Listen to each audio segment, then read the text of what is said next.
जो आज का हमारा भगवान को याद करने का,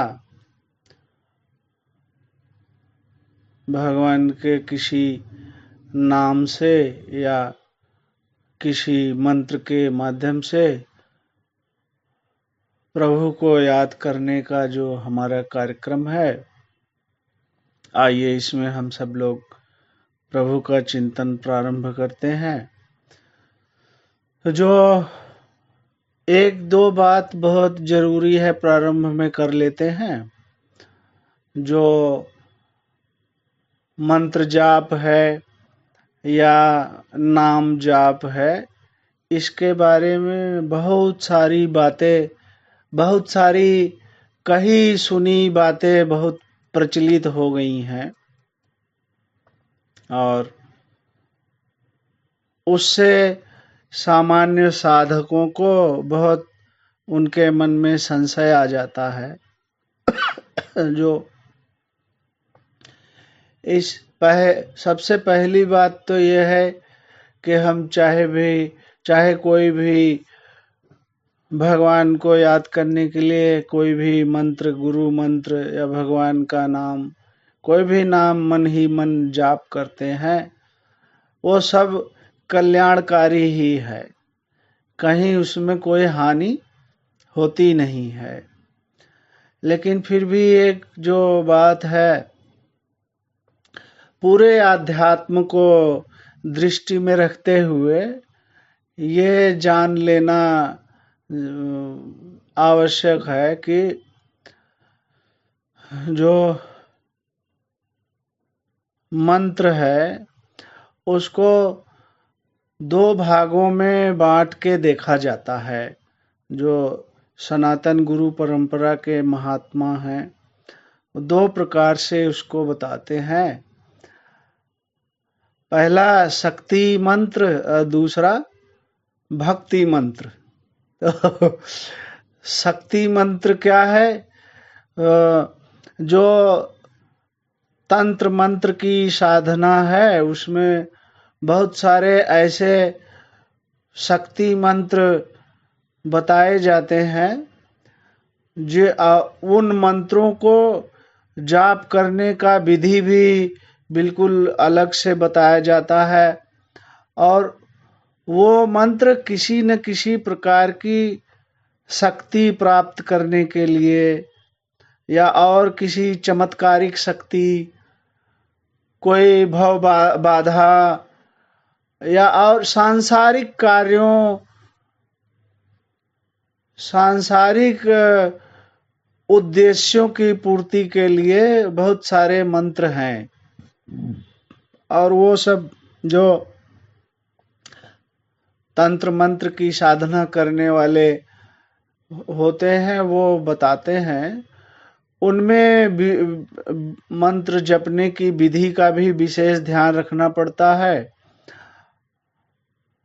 तो उससे किसी न किसी प्रकार की शक्ति प्राप्त होती है यदि बहुत दीर्घ काल तक उसको शक्ति मंत्रों को जपा जाए। दूसरी कैटेगरी है भक्ति मंत्र। तो भक्ति मंत्र क्या है? जिसमें परमात्मा को, भगवान को किसी भी नाम से याद करते हैं और कोई सांसारिक इच्छा की पूर्ति के लिए नहीं, बल्कि केवल भगवान की शुद्ध भक्ति के लिए वो मंत्र जाप करते हैं।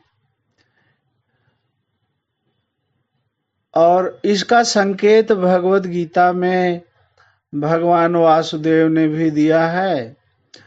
जो एक श्लोक है जिसमें कहते हैं, अध्याय 9 में एक श्लोक है और 18वें अध्याय में भी आने वाला है। वो जो श्लोक भगवान कहते हैं,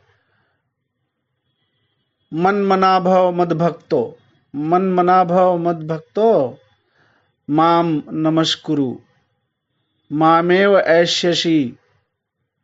मन मना भव मद भक्तो माम नमस्कुरु। तो भगवान करें मुझे नमस्कार करो। नमस्कार करो का मतलब अपने अंतरात्मा से भगवान के प्रति भक्ति और शरणागति प्रकट करना। तो जो भक्ति मंत्र होते हैं उसमें केवल एक भगवान का नाम और उसमें नमः, नमस्कुरु जो है गीता का नमः जोड़ दिया जाता है, तो वो भगवान को प्रणाम करना हो गया। यही भगवान ने गीता में कहा कि मुझे नमस्कार करो और उससे मामेव ऐष्यसि, मुझे प्राप्त हो जाओगे। तो जिन साधकों को भगवत प्राप्ति करनी है उनके लिए तो शक्ति मंत्रों की कोई उपयोगिता नहीं है। उनको तो बस भक्ति मंत्र ही जाप करना परम लाभदायक है, जिसमें नमः जोड़ दिया जाए, भगवान को नमस्कार किया जाए। और एक और बहुत कही सुनी बात है कि ओम, जो ओम शब्द है, ओम शब्द के मंत्र में लगा के जपना है कि नहीं जपना है, इसे गुरुदेव भगवान गौड़पादाचार्य भगवान ने मांडूक्य कारिका में, मांडूक्य उपनिषद में भी ओम शब्द का अर्थ बता दिया गया। भगवत गीता में भी अभी आया है ओम शब्द का अर्थ है। तो अ उ म 3 अक्षर मिलके ओम शब्द बनाया गया है ब्रह्म आत्मविद्या में, सनातन विद्या में। अ मतलब जागृत अवस्था, उ मतलब स्वप्न की अवस्था और म मतलब सुषुप्ति अवस्था। तो तीनों अक्षरों को जोड़ दिया, अ उ म, तो ओम बन गया। तो ओम का अर्थ है जो जागृत अवस्था में भी, स्वप्न अवस्था में भी और सुषुप्ति अवस्था में भी, तीनों अवस्थाओं में जो साक्षी स्वरूप विद्यमान रहता है उसी को ओम कहा गया है। तो तीनों अवस्थाओं में कौन है जो विद्यमान है?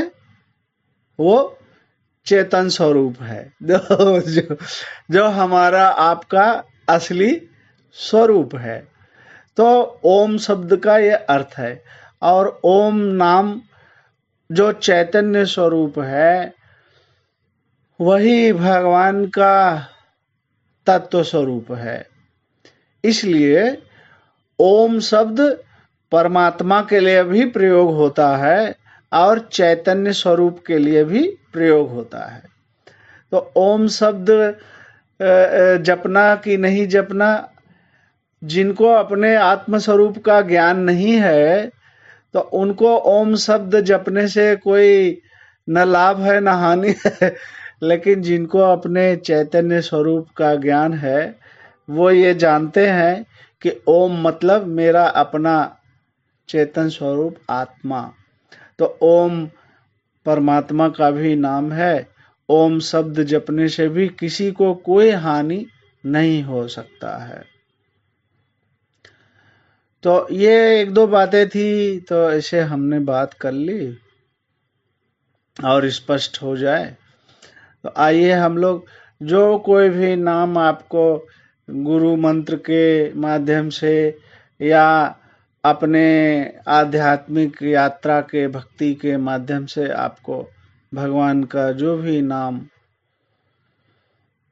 प्रिय लगता हो उसका हमें जाप करना चाहिए, क्योंकि भक्ति मंत्र का हम जाप करते हैं और उसका हमारा उद्देश्य केवल यही है कि हमारी अंतरात्मा, हमारी आत्मा वो भगवान से उसकी एकमेकता का अनुभव हो और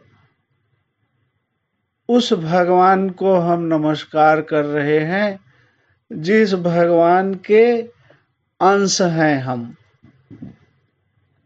चाहे आप उनको भगवान शिव कहो, कृष्ण कहो, वासुदेव कहो, राम कहो, जगन्नाथ कहो, जिसके भी हम आत्मा हमारे आत्मा, हम स्वयं जिसके अंश हैं, हम उसी को पुकार रहे हैं और उसी को नमः कह रहे हैं, नमस्कार कर रहे हैं, ताकि वो हमारी भक्ति को, हमारी शरणागति को और हमारे प्रेम को वो स्वीकार करे और हमको, हमारे आत्मा को भगवान से एकमेकता प्राप्त हो, हमें भगवत प्राप्ति हो।